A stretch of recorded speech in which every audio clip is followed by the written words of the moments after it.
How to level up your business with ChatGPT in under 2 minutes. That's what we're going to talk about today.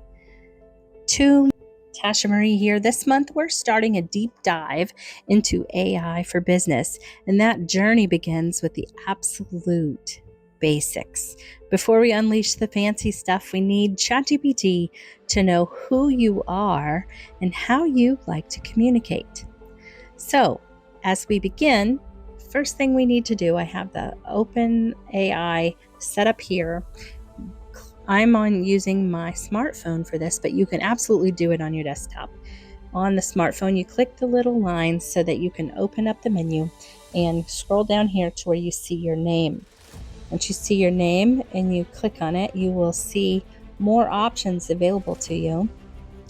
And this is where you want to set up your name, your niche, and the tone you prefer.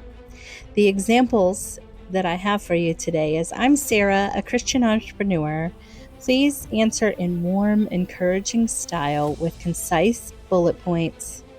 So we click on Customize ChatGPT, and this is where the magic happens. This is where we tell ChatGPT all the things that we would like it to know. And if you don't know what you would like to put in here, what traits should ChatGPT have? Guess what? You can ask ChatGPT what traits, examples that it has for you to put in that space. Also, there's a down button here where you can click advanced and see what capabilities are. And again, we're going to go over more of this in the near future.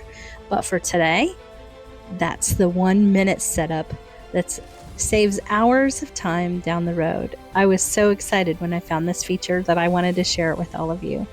I hope you have enjoyed this Tech Thursday tip, and we're going to set up a series for this deep dive we're doing into AI for business. I look forward to seeing you on the next one. Have a blessed day, y'all.